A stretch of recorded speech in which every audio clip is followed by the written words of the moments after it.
يجي منين؟ من اول 3 ستيبس اليورونيك اسيد باثوي: جلوكوز بيكاربونات، جلوكوز انترفوسفيت، بيوتيز جلوكوز وفوسفيت، يو دي بي جلوكوز بايروفوسفوريليز، يديني يو دي بي جلوكوز. وبعدها كمان جلايكوجين برايمر، والجلايكوجين برايمر حاجه من اثنين: يا اما اول انكمبليتلي ديجريد جلايكوجين مولكيول، يا اما نيوليسيس سايت. نيوليسيس سايت ازاي؟ يا جماعه براجع بقى، مش براجع نفسي، براجع لكم، ركزوا معايا. نيوليسيس سايت بروتين اسمه جلايكوجين، في كام امينو اسيد؟ 332 امينو اسيد. له انزيماتيك اكتيفيتي بيكاتالايز اتس سيلف جلوكودايليشن على اي امينو اسيد ولا على 1 اوف اتس تايروزين ريزيديوز؟ على 1 اوف اتس تايروزين ريزيديوز، بيوصلوا 10 ل 12 يوصلوا ويبقوا جلايكوجين برايمر. وعايز كمان انزيمز، 2 انزيمز بستخدمهم في بناء الجلايكوجين، واحد اسمه جلايكوجين سينسيز هو الكي انزيم، والثاني اسمه برانشنج انزيم. جلايكوجين سينسيز بياخد الجلوكوز من اليو دي بي جلوكوز ويحطه على الريديوسنج ولا النون ريديوسنج اند؟ النون ريديوسنج اند، ويطول البرانش لغايه ما يوصل طوله 11 جلوكوز يونت. ثانكس جدا، كفايه عليك كده، مش هتعمل اكتر من كده.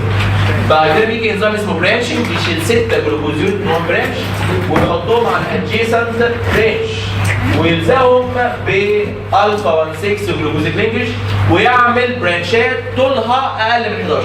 يشتغل السينسيز مره كمان ويطولهم لغايه ما يوصلوا ل 11 الستوب اكشن والبرانشنج يشتغل كمان، وهكذا. وكل مره بزود في البرانشات بتاع الجلايكوجين واعمل هايلي برانشد جلايكوجين مولكيول. الريجوليشن قلنا نظري مهم، وقلنا الجلايكوجين سينسيز هو الانزيم وبريزنت انتو فور دي فوسفوريليتد وفوسفوريليتد، والاكتف هو الدي فوسفوريليتد هو الاكتف. قلنا اي انزيم يبني الاكتوفورم دي فوسفوريليتد.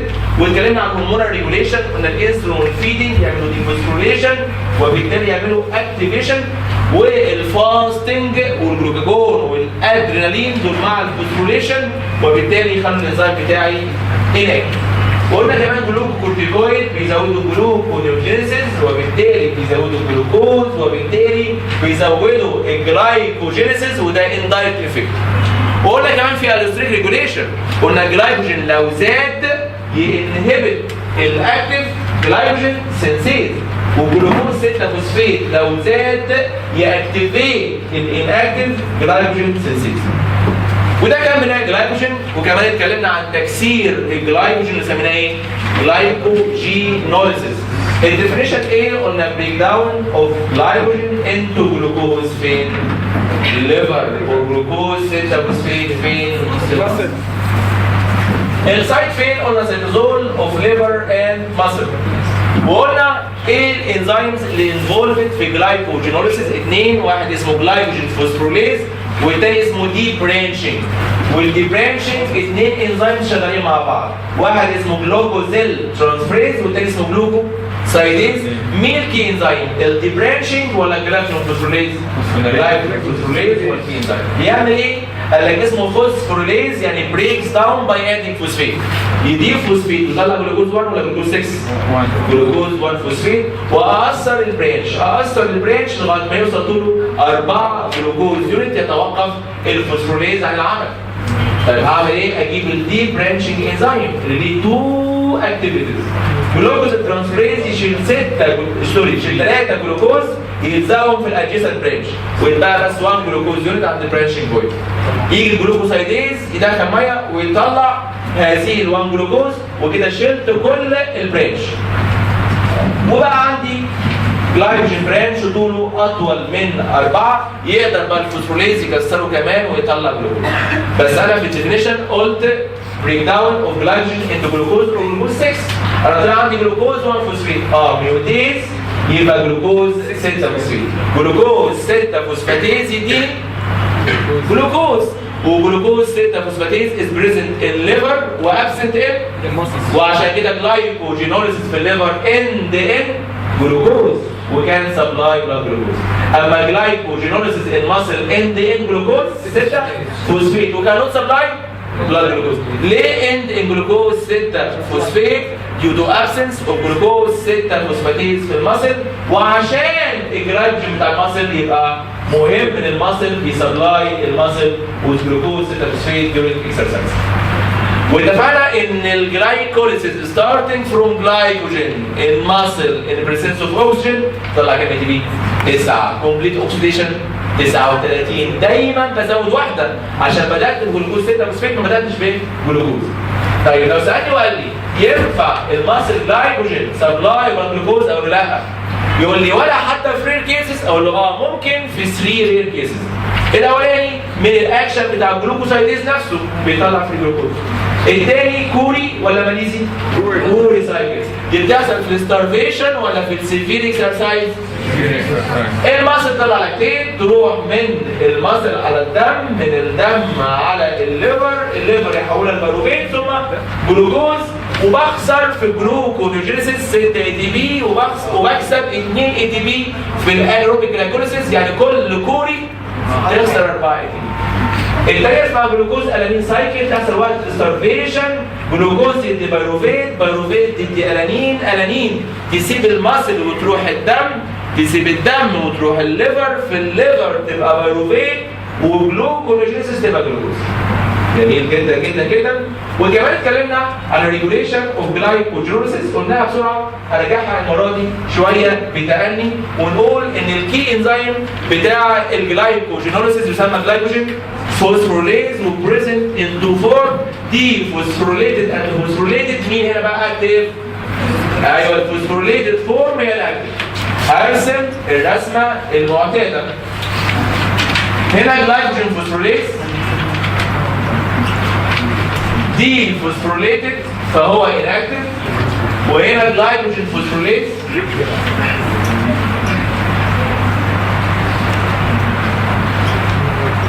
فوسفوريليتد فهو الاكتف. ايه؟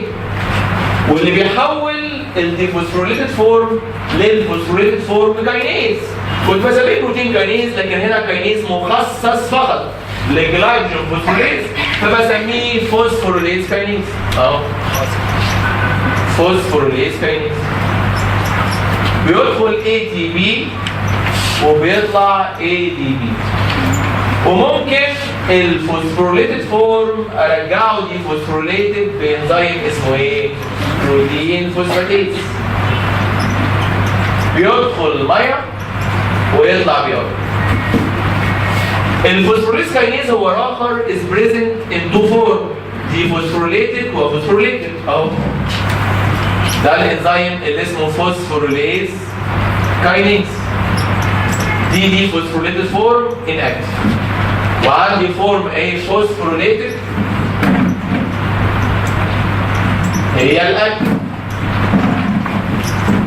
مين بيحول الدي فوسفوريليتد بروتين كاينيز عادي هنا بقى باستخدام اي تي بي، واللي يرجعه مره ثانيه دي فوسفوريليتد بروتين فوسفاتيز، بدخل ميه واطلع بيض.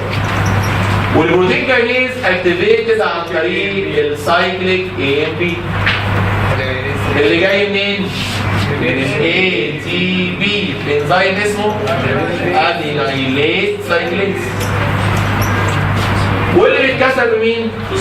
بالفوسفوداي استريس. حفظنا خلاص. الى 5 برايمين الانسولين يعمل اكتيفيشن للفوسفوداي استريس، والادرينالين والجلوكاجون يعملوا اكتيفيشن للادينالين سايكليز. ولو قال لك ريجوليشن بتاع اي باسوي في المنهج ارجع للعقل والمنطق. كلمه جلايكوجينوليسيس يعني تكسير جلايكوجين الى جلوكوز او جلوكوز الى فوسفات بالعقل وبالمنطق. لو انا فيدنج وعندي جلوكوز عالي، هل هكسر الجلايكوجين اللي موجود في جسمي؟ لا، يبقى انا عندي جلوكوز هكسره ليه؟ وفي الفيدنج بيطلع انسولين، يبقى الانسولين بالعقل وبالمنطق بيأكتيفيت ولا بينهبت الجلايكوجينوليسيس؟ ينهبت. العقل يقول كده والمنطق بيقول كده والكيمياء بتقول كده. والله وانا فيدنج بيطلع انسولين يأكتيفيت الفوسفودايستريز، ولما يأكتيفيت الفوسفودايستريز السايكليك ام بي كسر ل 5 برايم ام بي، وبالتالي البروتين كاينيز مش هيشتغل. الانزيم بتاعي يفضل دي فوسفوريليتد اللي اسمه فوسفوريليز كاينيز.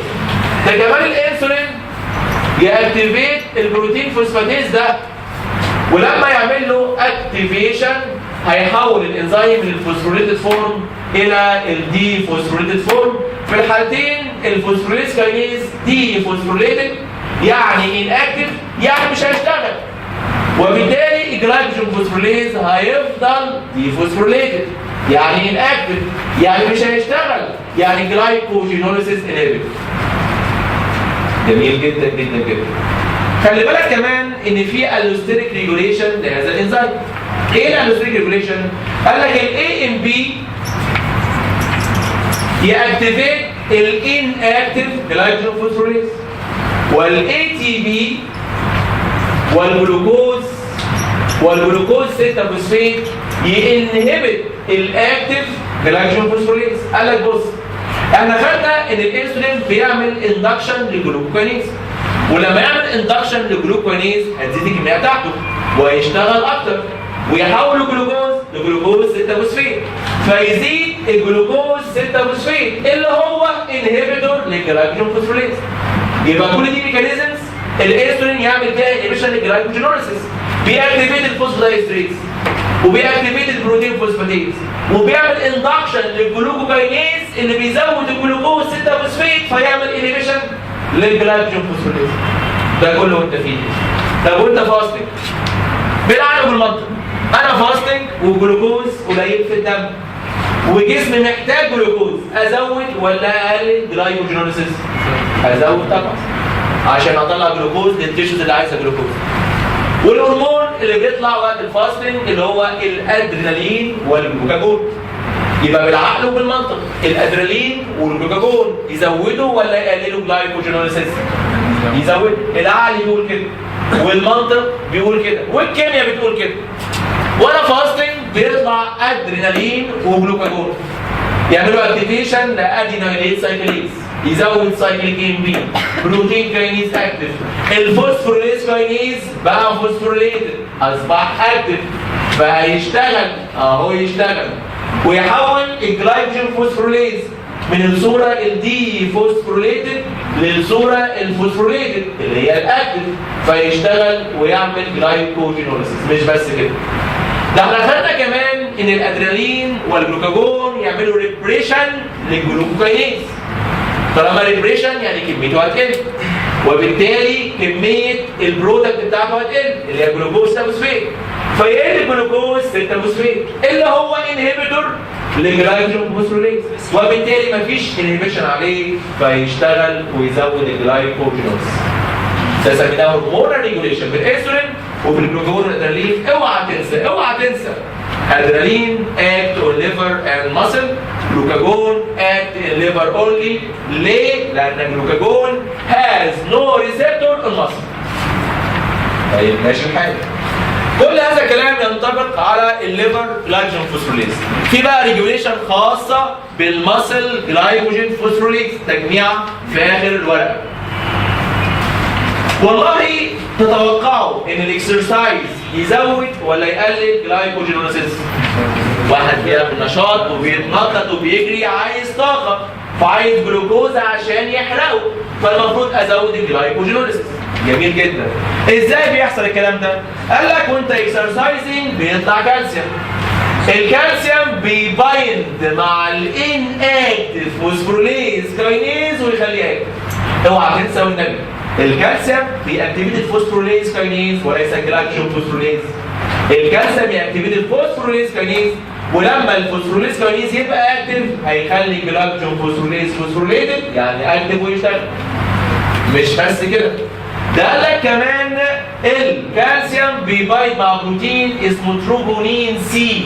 تروبونين سي مش هو سي، قال لك ده ليه كالموديولين لايك اكشن. كلمة كالموديولين لايك الكلمتين ده كالسيوم بايندنج بروتين، فالتروبونين سي بيبايند الكالسيوم لان ليه كالموديولين لايك اكشن. ولما يبقى التروبونين سي باوند تو كالسيوم يعمل مور اكتيفيشن للفوسفوريليز كاينيز فيشتغل ويعمل فوسفوريليشن للجلايكوجين فوسفوريليز يبقى اكتف وتزيد الجلايكوجينوليسيس. مش بس كده برضه، ده احنا خدنا ان الكالسيوم يأكتيفيت باروفيت ديهيدروجينيز اللي بيحول باروفيت للسيروتونين، وبيأكتيفيت الكي انزيمز اوف جريبس اللي بتكسر الستايل كو ايه وتطلع اي تي بي، وبالتالي بيحصل ووش اوت للجلوكوز، الجلوكوز يحصل له ووش اوت باستمرار وبالتالي جلايكوجينوليسيس بتزيد. وقلنا كمان يا دكاتره ان during exercise بيطلع هرمون اسمه ادرينالين، والادرينالين ياكتيفيت الجلايكوجينوليسيس. ده اللي احنا قلناه المره اللي فاتت، اتمنى يكون وصل بصوره احسن دلوقتي. نتكلم بقى الحصه النهارده وموضوعنا الجديد اسمه جلايكوجين ستوريج ديزيز.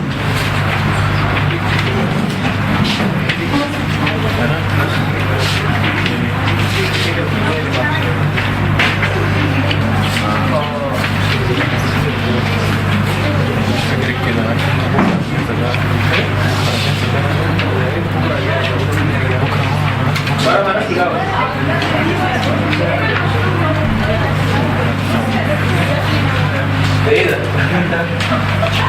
نكد عليكم ولا ايه؟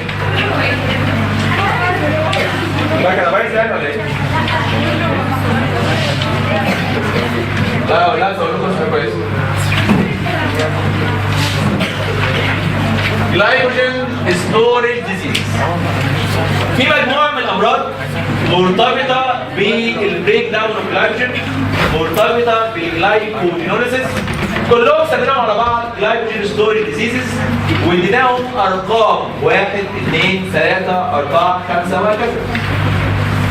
فاول مرض علينا اسمه تايب 1 جلايكوجين ستوريج ديزيز، اسمه تايب 1 او اسميه فون جير ديزيز. فون جير ديزيز تايب 1 او فون جير ديزيز. الديفكتيف انزيم اسمه ايه؟ قال لك ده في ديفكت في الجلوكوز 6 فوسفاتيز. يبقى في الفونجر ديزيز الديفكتيف انزيم اسمه جلوكوز 6 فوسفاتيز، وده اللي بيحول الجلوكوز 6 فوسفات الى جلوكوز مش موجود. طب وبعدين هيحصل ايه؟ هيشتكي العيان ده من ايه؟ قال لك هيشتكي من 5 اتشات. اول اتش قال لك هيشتكي من هيباتوميجالي. هي هيباتوميجالي. يعني ايه هيباتوميجالي؟ يعني اللارج ليفر، وكمان اللارج كده. يبقى هيباتوميجالي واللارج كده. ليه؟ اصل الليفر ده فيه جلايكوجين ومش عارف اكسره. الجلايكوجين يأكيوميليت في الليفر ويعمل هيباتوميجالي and enlarged kidney. دي اول اتش. الاتش الثانيه قال لك هيحصل هايبوجلايسيميا. يعني ايه هايبو؟ قليل، ويعني ايه انيا؟ في الدم، وجلايس يعني جلوكوز. فهايبوجلايسيميا يعني جلوكوز قليل في الدم. امتى؟ قال لك during fasting. اشمعنى يا دكتور يحصل هايبوجلايسيميا during fasting؟ اصل وانا فاستنج كان الجلايكوجين اللي في الليفر بيتكسر ويدي جلوكوز وفوسفات، ثم جلوكوز 6 فوسفات البروتيز، ثم جلوكوز 6 فوسفاتيز تحول الجلوكوز 6 فوسفات لجلوكوز يسيب الليفر ويروح على الدم. طب ما فيش جلوكوز 6 فوسفاتيز، فما بعرفش احول الجلوكوز 6 فوسفات لجلوكوز، يفضل جلوكوز 6 فوسفات وده ما يقدرش يسيب الليفر. Phosphorylated compounds cannot cross the membrane، وبالتالي الجلوكوز في الدم يقل ويحصل هايبوجلايسيميا during fasting. مش بس كده، هنعرف كمان ان شاء الله الحصه اللي جايه ان شاء الله ان في موضوع اسمه جلوكونيوجينيسيس، تكوين جلوكوزي، وهنعرف ان الجلوكونيوجينيسيس ده وقت الصيام، وهنعرف ان ليها 4 كي انزيمز. على فكره خدنا منهم 2، خدنا فركتوز 1,6 بيس فوسفاتيز وده كان اهم واحد، وخدنا باروفيت كاربوكسيليز. بص بقى ده التالت جلوكوز 6 فوسفاتيز، يعني ده كمان كي انزيم جلوكونيوجينيسيس. فلو نقص الجلوكوز 6 فوسفاتيز لا عارف اعمل جلايكوجينوليسيس ولا عارف اعمل جلوكونيوجينيسيس، يقل الجلوكوز في الدم جدا وقت الصيام ويحصل فاستنج هايبوجلايسيميا. طيب اوكي. نمبر 3 وثالث اتش يقول لك هايبر تراي ايسايل جليسروليميا. يعني ايه كلمه هايبر تراي ايسايل جليسروليميا؟ يعني تراي ايسايل جليسرول زي او ساعات نسميها هايبر ليبيديميا. ليه طيب؟ ايه علاقته؟ قال لك والله الجلوكوز في الدم والتيشوز مش لاقيه جلوكوز تحرقه، تحرق مين؟ قال لك تحرق ليبيد، والليبيد متخزنه في جسمك في صوره تاج. بيحصل حاجه اسمها لايبوليسيس، يعني اكسر الليبيد اللي عندي فيزيد الليبيد في الدم ويزيد التاج في الدم ويحصل هايبرتراي انسولينيا. التاج بالعربي يسمى دهون ثلاثيه، يبقى الدهون الثلاثيه اللي هو التاج يزيد في الدم. نعم؟ كل الكلام ده يحصل فاستنج. لو انا فيدنج وعندي جلوكوز مش هعمل ده كله خالص، مش هعمل فاتي اسيد. اوكي؟ نعم؟ مضره طبعا جدا، لان التاج لما يزيد ومعاه الكوليسترول بيترسب على اوعيه دمويه ويعمل اثيروسكليروزس، تسلل شرايين، ودي بقى تعمل ثرومبوزيس وكوروناري ديزيز وجلطات في المخ وكل حاجه. يعني انا اليوم كله انا فاستنج وفيدنج يا جماعه. يعني الجلايكوجينوسيس ده بيحصل امتى؟ بعد 4 ساعات صيام. مين فينا بيقعد 4 ساعات ما بياكلش؟ كلنا كده. فده ديورنج داي، يعني الجلايكوجينوسيس ده حاجه فيسيولوجيكال. يعني مش واحد مثلا صايم رمضان فيحصل عنده جلايكوجينوسيس، انت فطرت في البيت خرجت قعدت ساعتين في الليكتشر، ساعتين كمان انت بتحرق جلايكوجين، بتكسر جلايكوجين. فدي حاجه فيسيولوجيكال. ما اقدرش اقول وقت الصيام قوي، لا عادي التاج زاد في كل الاوقات عنده، لان احنا في اوقاتنا بنصوم. انت اخر مره اكلت النهارده الساعه كام؟ انت صايم النهارده، لو حد مش صايم هتلاقي اخر مره اكل النهارده مثلا الصبحيه الساعه 10 الصبح، دلوقتي الساعه 2 صايم بيكسر جلايكوجين. فدي حاجه فيسيولوجيكال، ما اقدرش اقول فاستنج ولا فيدنج. ايه كمان؟ قال لك في هايبر كوليستروليميا. الكوليسترول بيتصنع من الستايل خاصة الستايل اللي جاي من تكسير فات.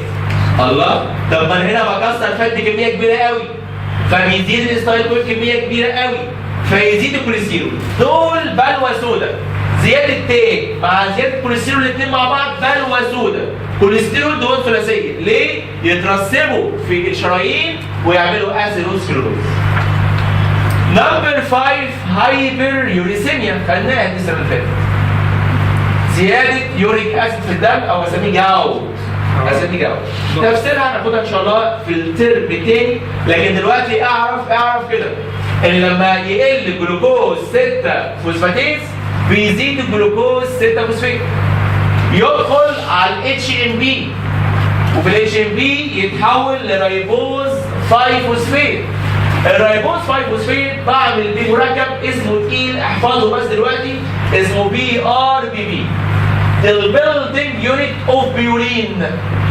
يعني لما ابني بيورينز اللي هو ادينين وجوانين ابنيها من بي ار بي بي. طيب زاد البي ار بي بي، زاد البيورينز، كاتابوليزم اوف بيورينز يطلع يوريك اسيد. والتفاصيل هناخدها في الترم ان شاء الله. اعرف بس دلوقتي ليه يحصل هايبر يوريسيميا في العيان بتاع فونجورج ديزيز. قلت جلوكوز 6 فوسفاتيز ناقص، زاد جلوكوز 6 فوسفات مش عارف اوديه فين، راح داخل اتش ام بي ومطلع رايبوز 5 فوسفات، بيصنع مركب اسمه بي ار دي بي، ده البيلدنج يونت اوف بيورينز. زاد تصنيع البيورينز وبالتالي بعد شويه هيزيد تكسيرهم ويزيد اليوريك اسيد ويحصل هايبريوريسيميا. يا دكاتره الفونجورج ديزيز 5 اتشز. اول اتش هيباتوميجالي اند انلارج كيدني due to accumulation of glycogen. Number 2 hypoglycemia بس during fasting. Number 3 hypertriglyceridemia. 4 hypercholesterolemia وكمان hyperuricemia. اوعى تنسى فونجورج ديزيز نتيجه نقص مين؟ الجلوكوز 6 فوسفاتيز. دي كيس في منتهى الامان في الامتحان. كيس في الامتحان يجيب لك عيان عنده حاجه من الخمسه اتشات دول ويقول لك ايه الديفكتيف انزايم؟ واتس يور دايجنوزس؟ ويقعد يسالك بقى على المرض ده اسمه فونجورج ديزيز. ما تنساش ان هو تايب 1 من الجلايكوجين ستورج ديزيز. بعد اذنك كتابكم السنه دي زود كده مرضين هتكتبوهم ورايا في الورقه البيضاء اللي ورا او اللي قدام الورقه دي. كتابنا السنه دي نزود تايب 2. تايب 2 يا جماعه اسمه بومبي ديزيز. تايب 2 اسمه بومبي ديزيز. البومبي ديزيز نتيجه نقص مين؟ قال لك نتيجه نقص الديفكتيف انزيم اسمه جلوكوسايديز. عارفه مش ده كان واحد من ضمن التو انزايمز بتوع الدي برانشنج؟ مش كان جلوكوز ترانسفيريز والجلوكوسايديز؟ قال لك ده نتيجه نقص الجلوكوسايديز انزايم. اعراضه ايه؟ قال لك اعراضه زي الفونجر، لكن الهايبوجلايسيميا هنا تبقى ليس ولا مور؟ الهايبوجلايسيميا في البومبي اللي هو بس نتيجه نقص الجلوكوسايديز تبقى ليس ولا مور؟ ليس طبعا يا جماعه، ليس طبعا، ليس طبعا. هنا مش عارف اصلا احول جلوكوز 66 جلوكوز. هايبوجلايسيميا سيفير جدا. هنا الهايبوجلايسيميا ليس،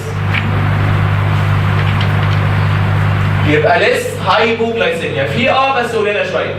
قال لك كمان هيشتكي من كارديومايوباثي. اي كلمه اخرها اوباسي يعني في ديفكت. كارديومايوباثي ديفكت في الهارت. وكمان ريسبيراتوري ديستريس، المسلز بتاع الريسبيريشن مش عارفه تشتغل فيحصل ريسبيراتوري ديستريس. اعرف بس دول، اكتب تايب 2 اسمه بومبي ديزيز، indefective enzyme glucosidase, symptoms as Bonjour but less hypoglycemia. وكمان زود كارديومايوباثي وريسبيراتوري ديستريس، وده اللي اسمه بومبي ديزيز. كتابنا كمان مزود تايب 3. حمكم الله. تايب 3 اسمه كوري ديزيز. بس خلي بالك في فرق بين كوري سايكل اللي خدناه امبارح وكوري ده اخره اي. الثاني سي او ار اي وخلاص، ده سي او ار اي اي. كوري ديزيز. الكوري ديزيز سببه ايه؟ قال لك سببه نقص الدي برانشنج انزايم. سببه ايه؟ نقص الدي برانشنج انزايم. كل الدي برانشنج بقى، كل الدي برانشنج ناقص. والاعراض ايه؟ السيمتومز ايه؟ قال لك السيمتومز از فونجر. لكن الهايبوجلايسيميا ليس ولا مور؟ ليس ولا مور؟ ليس. برضه ليس هايبوجلايسيميا. وده تايب 3 اللي اسمه كوري ديزيز. هتكتب تايب 3 كوري ديزيز. defective enzyme, debranching enzyme. Symptoms as Bonjour but with less hypoglycemia. اوكي؟ تايب 4 عندكم مش موجود ولا في الكتاب. تايب 5 بقى اللي عندنا مكتوب عندكم في النوتس بقى خلاص. تايب 5 اسمه ماكدونالدز ولا ماك اردن؟ ماك اردن. خلي بالكم دايما ماك تكتب ام سي سمول واول حرف بعد السي يبقى كابيتال. فاكتبوا ماك اردن ده كده لازم بالسي سمول واول حرف بعد السي يكتب كابيتال، فاسمه ماك اردن ديزيز. ماك بالام نتيجه نقص الام ماسل فوسفوريليز. يبقى الجلايكوجين فوسفوريليز بتاع الماسل هو اللي ناقص. الجلايكوجين فوسفوريليز بتاع الماسل هو اللي ناقص. ماك اردن ملوش دعوه بالليفر. ماك اردن نتيجه نقص الماسل جلايكوجين فوسفوريليز. هيحصل ايه؟ والله لو حصل شويه اكسرسايز ولا حاجه الماسل مش لاقيه جلايكوجين تكسر، مش عارفه تكسر الجلايكوجين. هيحصل ايه؟ قال لك يحصل ماسل بين وايزي تو فاتيج. يحصل ماسل بين والماسل هتبقى ايزي تو فاتيج. اي شويه اكسرسايز بسيط تحس بتعب وفاتيج. ممكن كمان يحصل كرامبس. وكمان الانزيمز اللي موجوده في الماسل تزيد وتعلى في البلازما زي مين؟ زي السي كي والال دي اتش. انزيمات الماسل زي الكيراتين كاينيز والال دي اتش تعلى في البلازما. نقول تاني يا جماعه، جلايكوجين ستورج ديزيزز هم 5، عندي منهم 4. تايب 1 اسمع والنبي اسمه ايه؟ فونجر. ناقص انزيم اسمه جلوكوز 6 فوسفاتيز. 6 ولا 10 اتش؟ 5 بس اتش. اول اتش باتو ميجالي ان اللارج كده. هايبوجلايسيميا دورينج، هايبرترايزايل، وهايبر كوليستروليميا وكمان هايبر يوريسيميا. جميل جدا كده. قلت تايب 2 اسمها ايه؟ بومبي ديزيز. بومبي ديزيز ناقص مين؟ الجلوكوزايدين. زي الفونجر but hypoglycemia is less هزود كارديوميوباثي والاسبرانسوليزم. تايب 3 اسمها ايه؟ كوري ديزيز ناقص مين؟ دي برانشنج انزايم. السيمتوم ايه؟ as فونجر but less hypoglycemic. تايب 4 اسمه ماك دونالدز ولا ماك ايه؟ مفيش فور، لا ده فايف. اسمه ماك اردل ديزيز. اسمه ماك اردل ديزيز. ماك بالام يبقى راس مين؟ ماسل جلايكوجين فوسفوريليز. الماسل هتبقى فيها بينز وكمان هتبقى ايزي تو فاتيج وزياده في السي كي والال دي اتش. اغلب صفحه. عشان هنا الجلوكوز 6 فوسفيت مستحيل يتحول لجلوكوز، مستحيل. مفيش اصلا اي جلوكوز هيطلع. لكن هنا الجلوكوزايديز ناقص، فمش عارف اشيل الجلوكوز اللي على الطرف. لكن لسه عارف اشيل جلوكوز، يبقى جلوكوز 1 ثم 6 ثم جلوكوز. فهنا الهايبوغلايسيميا طبعا عندي. هنا الديفكتيف الديبرانشنج يعني في الريموفال اوف برانشز. لكن الفوسفوريليز شغال وبيشيل لغايه بيبقى 4 ويطلع جلوكوز 1 ثم جلوكوز 6. نعم؟ ايوه لا ده مش الكي انزيم اوف جلايكوجينوليز، لا الكي انزيم اسمه جلايكوجينوليز. لكن ده مهم لتحويل الجلوكوز ده وصفه الجلوكوز. وهو مش هيطلع بره الليفر غير هو جلوكوز. فاهمين يا اسماء؟ اقلب الصفحه من فضلك ولا هي مش مقلوبه يا عم من غير ما تقلب؟ هنلاقي بقى موضوع جديد خالص اسمه ميتابوليزم اوف اذر هيكسوزز. كل كلام البايو اللي احنا قلناه عن الجلوكوز. تكسير الجلوكوز بالميجور باسوي اسمها جلايكوليسيس وبالماينور باسويز اللي هي اتش ام بي ويوريك اسيد باسوي، وكمان تخزين الجلوكوز از جلايكوجين وتكسير الجلايكوجين. كل كلام يعني جلوكوز يا عم الحاج. ما انا باكل حاجات غير الجلوكوز، ما انا باكل فركتوز وباكل جلاكتوز. ايه الميتابوليزم اوف اذر اكسوزز في جسمك؟ الاذر اكسوزز مينلي الفركتوز وكمان الجلاكتوز. هتكلم في البدايه عن ميتابوليزم اوف فركتوز. الكلام ده مهم قوي قوي قوي. اي اكسوز غير الجلوكوز لما اتكلم عنه هتكلم عنه في نوع ثابته. اول نقطه السورسز، يعني لو حبيت اكله اكل ايه. النقطه الثانيه الابتيك، ازاي يدخل في التيشوز. النقطه الثالثه ازاي احول هذا السكر الى جلوكوز، conversion to جلوكوز. ازاي احول الفركتوز لجلوكوز، احول اللاكتوز لجلوكوز. وفي النقطه دي هتكلم على سايت بيحصل فين وستبس بيحصل ازاي. واكلم كمان تحويل الجلوكوز الى هذا السكر بيتم ازاي. تحويل الجلوكوز للسكر ده، تحويل الجلوكوز لفركتوز، تحويل الجلوكوز لجلاكتوز. وهنا برضو هتكلم السايت بيحصل فين والستبس بتحصل ازاي. واخيرا الميتابوليك ديس اوردرز المرتبطه بهذا السكر، الامراض المرتبطه بهذا السكر، سواء كان ميتابوليزم فركتوز او ميتابوليزم جلاكتوز. النقط دي ثابته. هبدا معاكم بالميتابوليزم اوف فركتوز وهبدا باول نقطه وهي السورسز. لو حبيت اكل يا جماعه فركتوز اكل ايه؟ يا سيدي كل سكروز. مش السكروز ده جلوكوز وفركتوز؟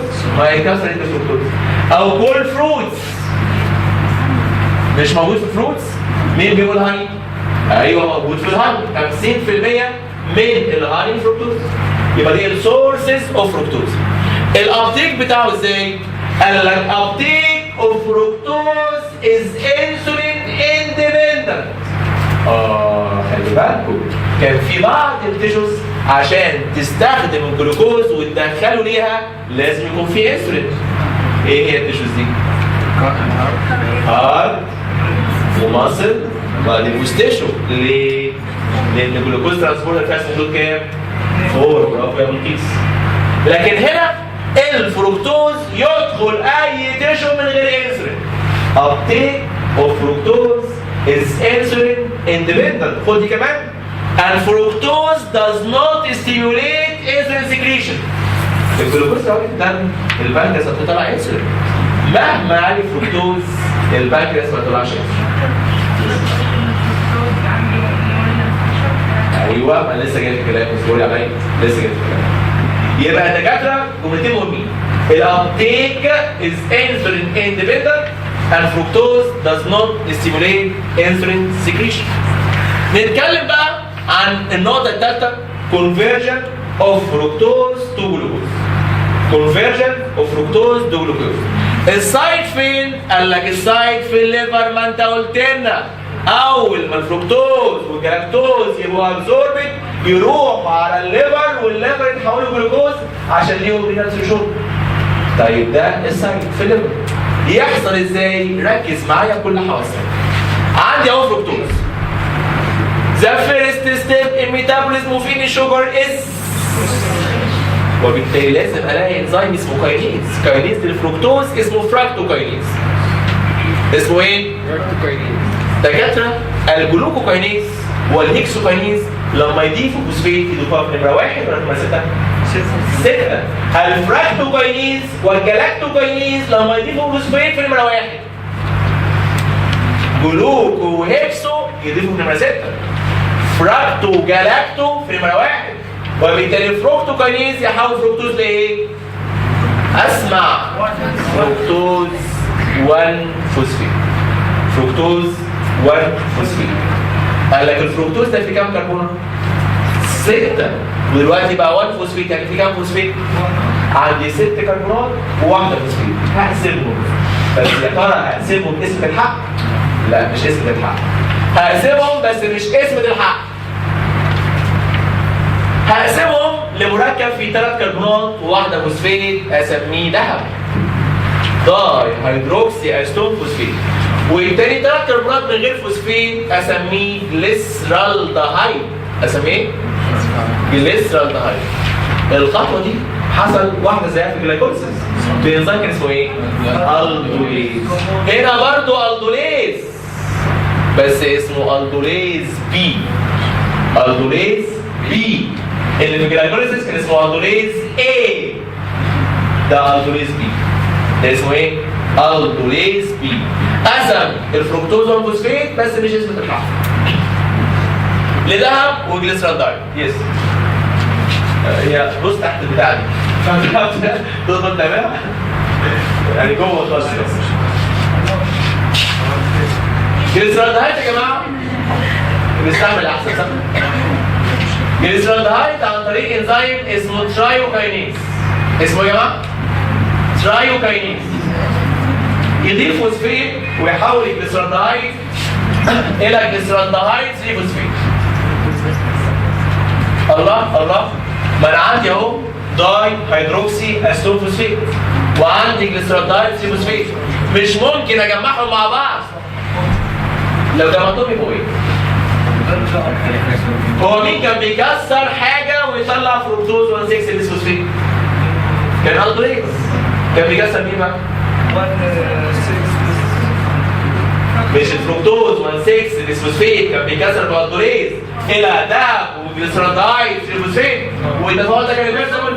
فممكن الدوليز يجمعهم مع بعض ويعمل فركتوز 1,6 بيسفوسفيت. ما ده عكس الجلايكوز يا جماعه. كان عندي فركتوز 1,6 بيسفوسفيت كان بيكسر البالدوليز يبقى جليسرالدهايد فوسفيت. لا انا عملت العكس.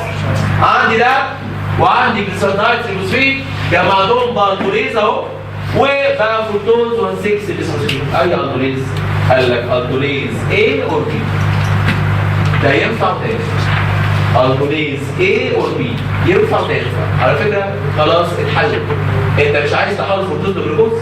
ما تمشي يا عم بعكس الجلايكوليسيس. يعني اول حاجه البي اف كي 1 ده ما كانش ريفرسبل. اعمله ريفرسال بفركتوز 1,6 بيسفوسفاتيز صح؟ فركتوز 1,6 بيسفوسفاتيز يشيل فركتوز من رقم كام؟ رقم 1 يديني فركتوز 6 فوسفيت. امشي عكس الجلايكوليسيس بقى. ينفع احول فركتوز 6 فوسفيت لجلوكوز 6 فوسفيت؟ ايوه بنسميه اسمه ايه؟ ايوه فوسفويكسوز ايزومريز. وازاي احول الجلوكوز 6 سوري الفركتوز جلوكوز 6 فوسفات لجلوكوز. ايوه، في انزيم اسمه جلوكوز 6 فوسفاتيز بقى جلوكوز. ايوه اهو، انت حولت فركتوز لجلوكوز. هقول تاني، تحويل فركتوز لجلوكوز. السايت في الليفر. الستبس بقول ببدا بفراكتوكاينيز يديني فركتوز وفوسفات. اقسم بس مش اسم الحق، يديني دهب وجليسرالدهايد. ترايوكاينيز جليسرالدهايد فوسفات. بخطوه عكس بتاع الجلايكوليسيس، اجمعهم مع بعض واعمل فركتوز 1 6 بسفوسفات. اللي يجمع انزيم اسمه اندوليز. ينفع ايه وينفع ايه؟ طيب جميل. فركتوز 1 6 بسفوسفات احوله فركتوز 6 فوسفات بفركتوز 1 6 بسفوسفاتيز. الفركتوز 6 بايزوميريز جلوكوز 6. الجلوكوز 6 بجلوكوز 6 فوسفاتيز بقى جلوكوز اهو. اول خطوه دي الريفرسبل. الكاينيز الكاينيز الريفرسبل. لا اللي بعده كله ريفرسبل. اي اندوز ريفرسبل. لكن مش دي الطريقه اللي احول بيها فركتوز لجلوكوز. لسه هنقول الكلام ده. يعني مش الطريقه اللي بحول بيها جلوكوز لفركتوز، طريقه ثانيه خالص. الطريقه دي بحول بيها فركتوز لجلوكوز وليس العكس. اوكي؟ جميل. ناخد بقى كام سؤال مهمين. انت عمال تقول لي الدوليز A الدوليز B. ايه الفرق ما بين الدوليز A والدوليز B؟ وده سؤال اورال في الامتحان. سؤال اورال في الامتحان، الفرق ما بين الدوليز A والدوليز B. قال لك الدوليز A موجود في all tissues، اما الدوليز B موجود في الليفر والكدني والانتستين. الدوليز A قال لك يسبلت يعني يقسم الفركتوز 1 6 بيس فوسفات وخلاص. اما الدوليز B ده بيه يقسم الاثنين، يقسم فركتوز 1 6 بيس فوسفات او يقسم فركتوز 1 فوسفات. ايوه فعلا قسم اهو الفركتوز 1 فوسفات، وكمان يقدر يقسم الفركتوز 1 6 بيس فوسفات. اصل بي ده بيه فين؟ ما هو ده الهيدروكسي اسيد فوسفات ولا فوسفات. يبقى الادوليز A يثبت الفركتوز 1 6 بيس فوسفات، اما البي يثبت الفركتوز 1 6 وكمان الفركتوز 1 فوسفات. قال لك الادوليز A ده رابد، اما بي ده سلو. وبالتالي لو حبيت الادوليز يشتغل في الجلايكوليسيس اختار ايه ولا مين؟ اختار ايه؟ لان الجلايكوليسيس بتحصل في اول تيشوز، وايه موجود في اول تيشوز، والجلايكوليسيس محتاجه حاجه رابد، وايه رابد؟ يبقى اللي موجود في الجلايكوليسيس A. اوكي؟ وده الفرق ما بين الادوليز A و B، وده سؤال اورال في الامتحان. هو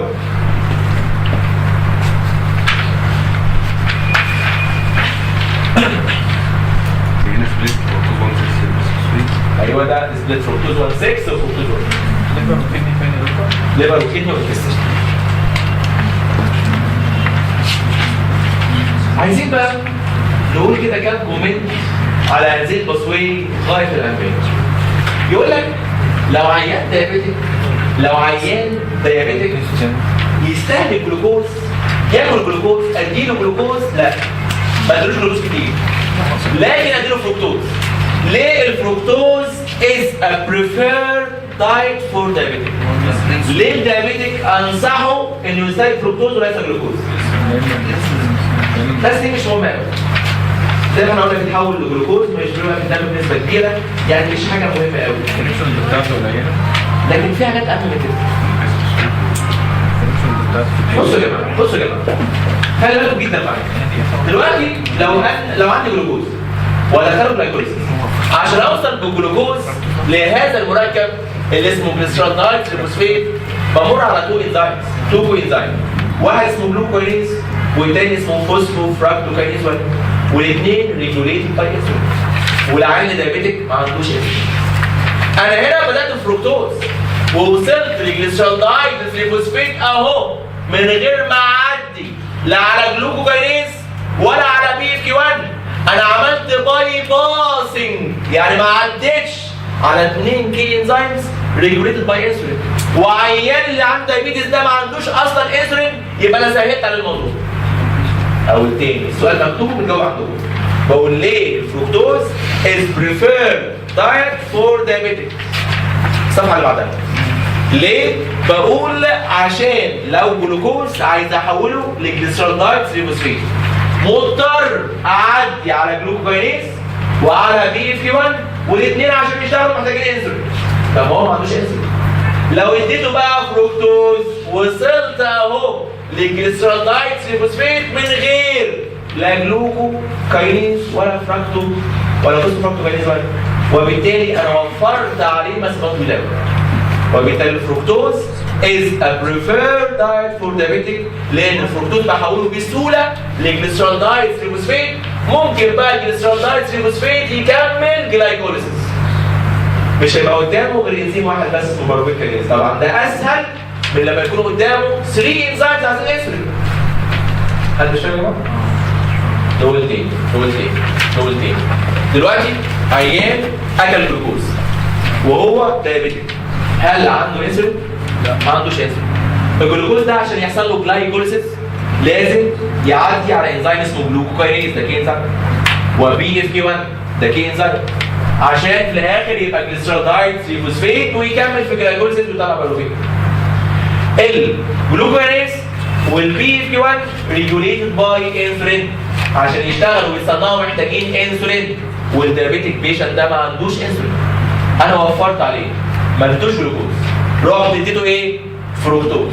بفراكتوكاينيز بقى فركتوز 1 فوسفيت، بالدوليز بي جليسرالدايد وذهب، جليسرالدايد بترايوكاينيز بقى جليسرالدايد تريفوسفيت، وصلت اهو لجليسرالدايد تريفوسفيت دون الحاجه الى جلوكوكاينيز ودون الحاجه الى بي اف كي 1، والاثنين كانوا محتاجين انسولين. خلاص انا وصلت من غيرهم، يبقى وفرت على عيان الدايابيتك ده كتير.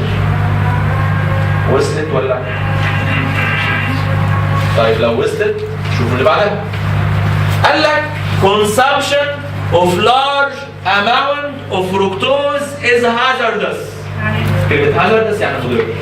يعني لو حد طبيعي مننا كده وعلينا ما يستهلكش كميات كبيرة من الفركتوز، يستهلك كميات معتدلة. يعني في اليوم بدل ما تاكل كيلو عسل ما كده ده معلقتين كفاية قوي، يعني ما تكترش قوي في الفركتوز. ليه؟ استهلاك كميات كبيرة من الفركتوز مضر. وبعدين ناس بتقرب لكن لسه. بص يا دكتور، اصل سيادتك لو خدت جلوكوز، الجلوكوز اوكسيديشن ويل ريجوليتد، ده في 3 كي انزيمز واقفين كده على الجلايكوليسيس عامل لها ريجوليشن، والجلوكوز ممكن لو زاد اخزنه وممكن اتصرف فيه. فكونسامشن اوف جلوكوز ما يضرش قوي لان الموضوع ريجوليتد. هل هنا في ريجوليشن على الاوكسيديشن اوف فركتوز؟ مفيش ريجوليشن. الاوكسيديشن اوف فركتوز از نوت ريجوليتد، وبالتالي بسرعه تديني جليسرالدايد تريفوسفيت، بسرعه تتكسر وتطلع انرجي، وبالتالي استهلاك كميات كبيره من الفركتوز من الممكن ان يؤدي الى اوبيزيتي، يدخل، وكمان هايبر ترايسالجليسيميا وهايبر كوليسترول. ليه؟ لان الاوكسيديشن اوف فركتوز از نوت ويل ريجوليتد، مالوش ريجوليشن. اللي هتاكله هيتاكسد على طول، مفيش ريجوليشن، وبالتالي لو استهلكت كميات كبيره هتاكسد كميات كبيره، هيؤدي هذا الى اوبيزيتي وكمان هايبر ترايسالجليسيميا وهايبر كوليسترول. سؤالين في منتهى الأهمية. السؤال الأول، ليه consumption of fructose is preferred for diabetic؟ والتاني عشان وصلت لجليسرالدايد تريفوسفيت باي باسنج، يعني ما عدتش على الجلوكوكاينيز والبي اف كي 1 اللي محتاجين انسولين. السؤال الثاني بيقول ليه consumption of large amount of fructose is hazardous؟ بقول لأن الاوكسيديشن اوف fructose is not well regulated، وبالتالي هذا من الممكن ان يؤدي الى اوبيزيتي وهايبر ترايسالجليسيميا وكمان هايبر كوليسترول. عشان بكسر الفركتوز ويطلع بايروفيت ثم يستايل كوي، يستايل كوي يعني بيه كوليسترول، وكمان ببني بيه فاتي اسيد. اوكي؟ خلي بالك انت عايز تحول الفركتوز لجلوكوز.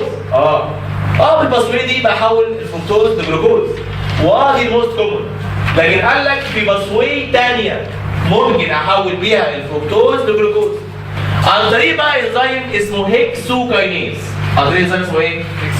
اهو الهيكسوكاينيز ممكن يشتغل. وانا قلت الهيكسو ميثيل فوسفيت واحد ولا 6؟ 6. ايوه في 6. فقال لك الهيكسوكاينيز يشتغل على الفركتوز ويحول الفركتوز لفركتوز 6 فوسفيت على طول. والفركتوز 6 فوسفيت بالايزومريز جلوكوز 6 فوسفيت. بالجلوكوز 6 فوسفاتيز بقى جلوكوز دايركتلي. وبالتالي دي انذر باسواي فور كونفرجن اوف فركتوز تو جلوكوز. هقول تاني اهو، بقول في باسواي ثانيه بحول فيها الفركتوز لجلوكوز. ازاي؟ عن طريق انزيم اسمه هيكسوكاينيز. هيكسوكاينيز يحول فركتوز لفركتوز 6 فوسفيت. بعد كده ايزومريز جلوكوز 6 فوسفيت ثم جلوكوز. يعني اختصر ثاني جدا جدا جدا. قال لك دي مختصره قوي لكن هي ليس كومن. ليه؟ قال لك اصل الهيكسوكاينيز مش شغال بس على الفركتوز، ده شغال على 3 مونوساكرايد. وبالتالي الجلاكتوز والجلوكوز بيعملوا كومبيتيشن مع الفركتوز فور هيكسوكاينيز. فالهيكسوكاينيز ده مش شغال قوي عشان مش شغال كمان على الجلوكوز وشغال كمان على الجلاكتوز. فالبصويه دي ليس كومن لكن ممكن تحصل. نعم؟ ازاي؟ الهيكسوكاينيز يشتغل فركتوز يحول فركتوز 6 فوسفيت ثم ايزومريز جلوكوز 6 فوسفيت واكمل بقى جلوكوز 6 فوسفاتيز جلوكوز. لكن بقول ان الهيكسوكاينيز شغال على فركتوز جلاكتوز جلوكوز فليس سبيسيفيك فور فركتوز. فالبصويه دي مش بتحصل كتير، اللي بتحصل كتير هي البصويه اللي قلناها دلوقتي اللي شغاله في الفركتوكاينيز والالدوريزمين. اتفضل. طب مش الهيكسوكاينيز عملنا خطأ كبيرة من الجلوكوز مش هيكون الهيكسوكاينيز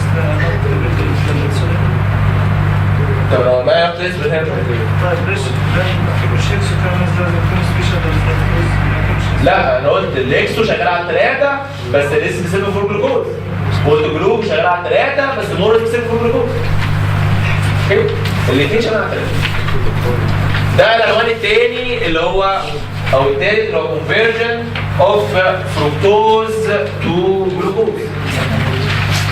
عايز بقى اعرف ازاي اعمل conversion of glucose to fructose.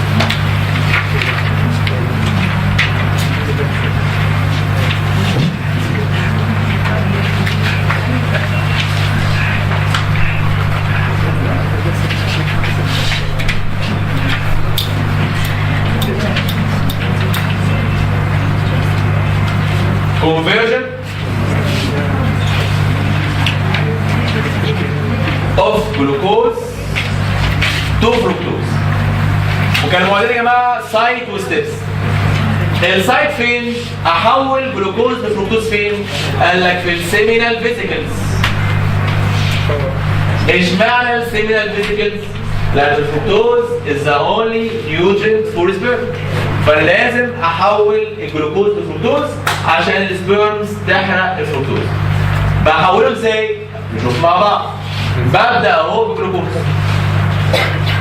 عن طريق انزيم اسمه الدوز ريدكتيز. اسمه ايه؟ الدوز ريدكتيز. يدخل نات بي اتش بلس اتش يطلع نات بي واحول الجلوكوز الى الشوجر الكول بتاعه اللي اسمه ايه؟ سوربيتول. والسوربيتول عن طريق انزيم اسمه سوربيتول دي هيدروجينيز يدخل ناد المره دي ويطلع ناد اتش بلس اتش والسوربيتول يصبح فركتوز.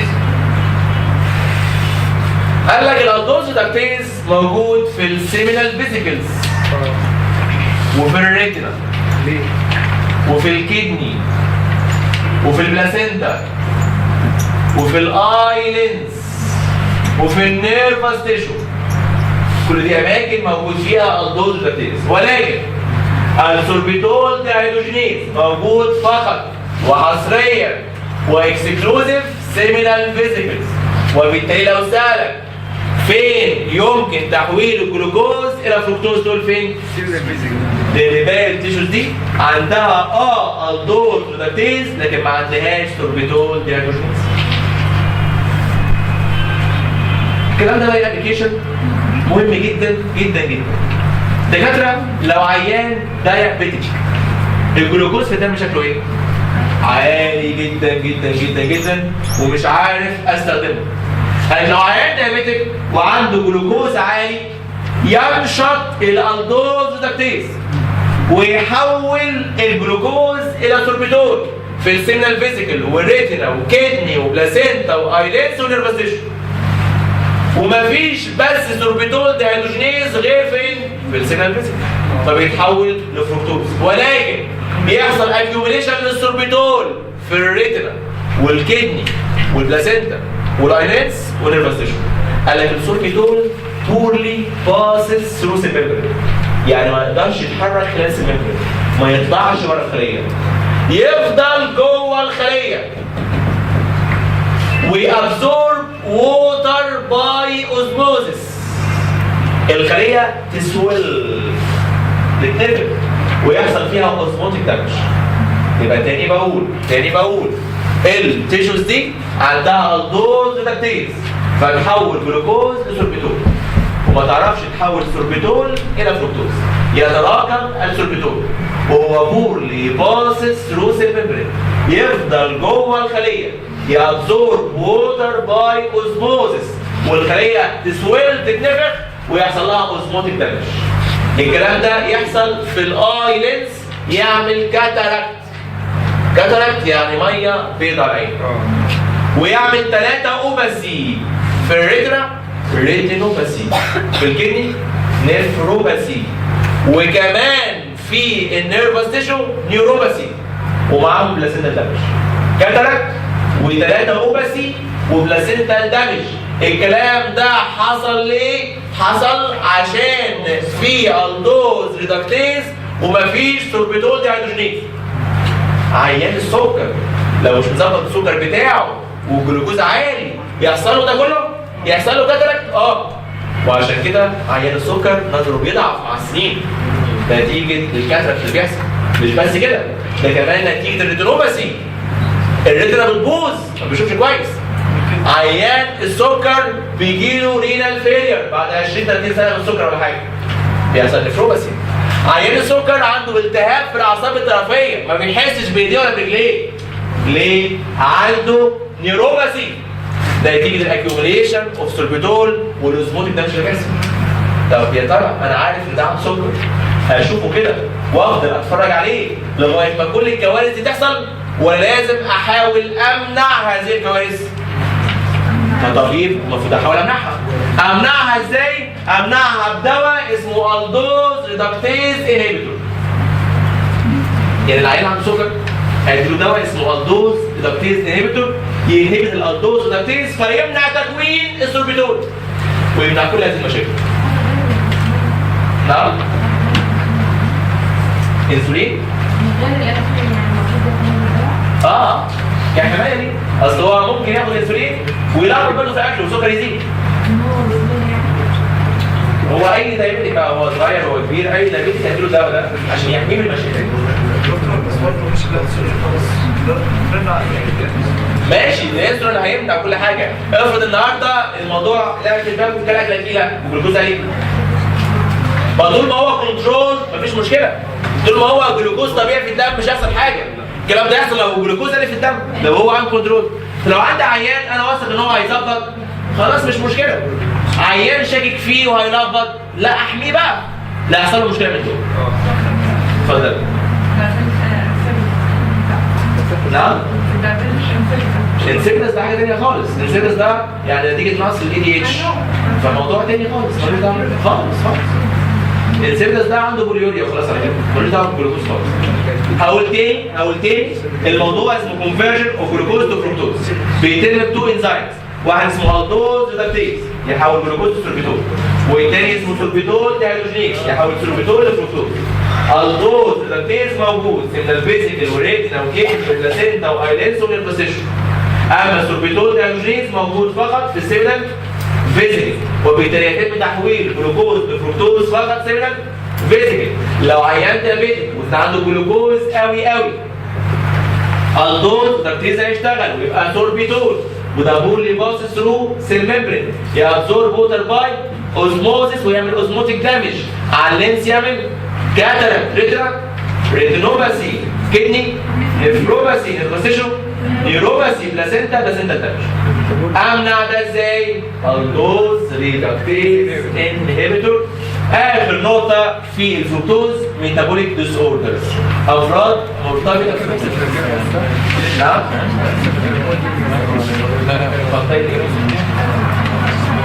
الفرتايل. لا يا راجل يعني قدرات بتقل بسم الله. يعني اصل العمليه دي دكتور يس دلوقتي العمليه كانت بتحصل في الرجاله بس في السن الفيزيكال بس تحويل جلوكوز لفركتوز. مرضين مرتبطين بالفركتوز. المرض الاول يسمى essential fructosuria. essential fructosuria. احنا قلنا يا لمياء كلمه essential قبل اي مرض يعني ايه؟ of unknown cause. essential fructosuria نتيجه نقص الانزيم اللي اسمه فراكتوكاينيز. فراكتوكاينيز ناقص، مش عارف احول الفركتوز لفركتوز 1 فوسفيت. يزيد الفركتوز وينزل في اليورين ويعمل لي حاجه اسمها essential fructosuria. يبقى الاسينشال فروكتوزوريا نتيجه نقص الفراكتوكاينيز، مش عارف احول الفركتوز لفركتوز 1 فوسفيت، زاد الفركتوز في الدم يعمل فروكتوزيميا وينزل في اليورين يعمل فروكتوزوريا. هل ليها اعراض ولا اي حاجه؟ اسيمتوماتيك. قال لك دي بناين كونديشن واسيمتوماتيك ما فيهاش اي مشاكل. طيب يعني طالما ما اسيمتوماتيك بتسال ايه؟ قال لك اهو يعني ميتابوليزم وخلاص. طيب ليه بتقول عليها اسينشال وانت عارف السبب؟ كان زمان مش عارفين سموها اسينشال، بعد شويه عرفوا وغيروا الاسم بيسيبوه زي ما هو. المرض الثاني اسمه هيريديتاري فروكتوز انتوليرانس.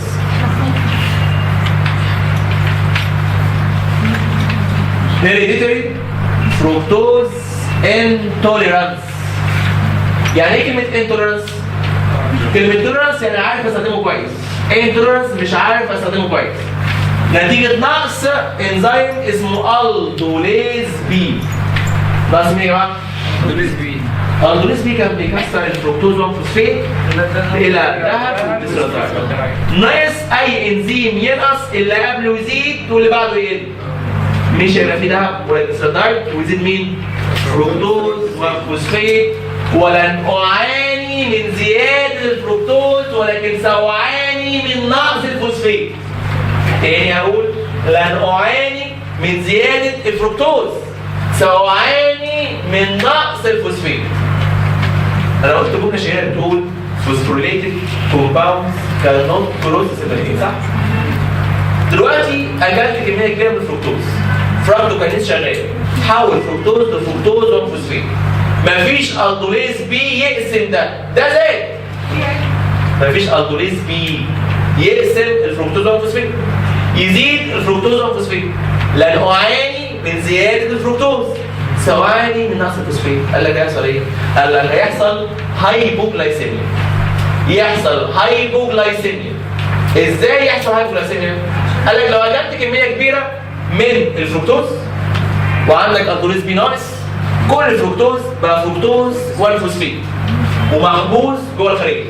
سيادتك بعدها قعدت ساعتين ما تاكلش، المفروض تكسر جلايكوجين وتعمل جلايكوجينوليسيس عشان تطلع جلوكوز الدم، وده محتاج انزيم اسمه جلايكوجين فوسفوريليز بيكسر باضافه فوسفيت، والفوسفيت محبوس جوه الخليه في صوره فركتوز فوسفيت.